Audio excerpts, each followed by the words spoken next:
Bonjour, aujourd'hui je te propose de découvrir l'illusion d'optique dite du mur de café. Nous allons voir comment la construire, pourquoi c'est une illusion et surtout quelle est la morale mathématique que l'on peut en tirer. Pour construire une telle illusion, il faut tout d'abord tracer des droites parallèles, mais pas n'importe comment. Il faut que chaque droite soit à la même distance de la prochaine. Et là, on s'arrête un instant. D'habitude, une distance, c'est entre deux points. Ici, je te parle de distance entre deux droites parallèles. Ce n'est pas la même chose. Ce que je voulais dire, c'est que lorsque j'ai deux droites parallèles, si je trace une droite perpendiculaire à ces droites parallèles, alors elles forment un segment bleu entre elles. La longueur de ce segment, c'est la distance entre les deux droites parallèles.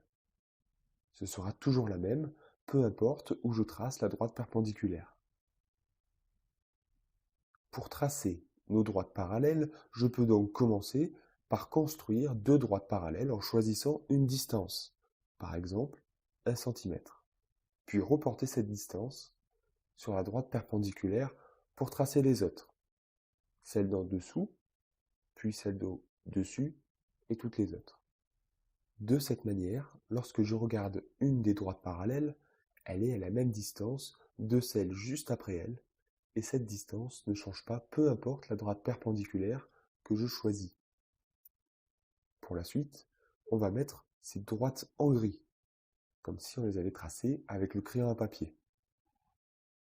Maintenant, on va tracer des petits carrés entre chaque droite. Ces petits carrés ont des côtés de longueur égales à la distance entre les droites de tout à l'heure. Et on va les tracer ligne par ligne.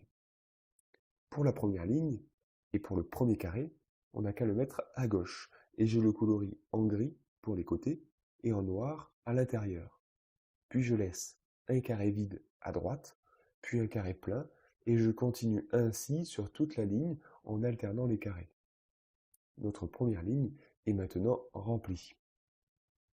Pour compléter la deuxième ligne au-dessus, il faut que notre premier carré sur cette ligne soit décalé à droite par rapport au premier carré de la ligne du dessous. Pour réaliser mon illusion d'optique, j'ai choisi de décaler mon carré de 4/10 de la longueur de son côté. Ici, comme la longueur des côtés de mes carrés fait 1 cm, cela veut simplement dire que je décale de 0,4 cm. Et donc, pour compléter ma ligne, il ne me reste plus qu'à alterner entre un carré colorié et un carré non colorié. Pour compléter la troisième ligne, encore au-dessus, je redécale à droite le premier carré, puis je complète la ligne comme précédemment. Pour les trois prochaines lignes, c'est la même chose, mais cette fois, on décale à gauche le premier carré de la ligne.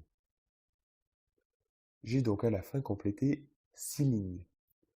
Toutes les trois lignes, je change le décalage de côté pour construire l'illusion. À droite pour 3 lignes, puis à gauche pour les 3 prochaines lignes, puis à droite, etc. De cette façon, je peux réaliser l'illusion d'optique du mur de café aussi grande que je veux. Je peux agrandir mes lignes et en faire autant que je veux. Bon alors, dans tout ça, c'est quoi l'illusion? En fait, tu l'as sûrement remarqué, mais les droites semblent courbées. Et on ne dirait pas que ce sont des droites parallèles. C'est ça l'illusion.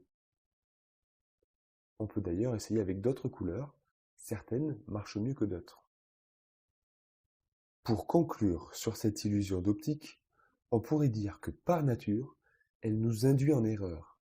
Les droites étaient bien parallèles, et pourtant, en la regardant, on avait envie de dire que non.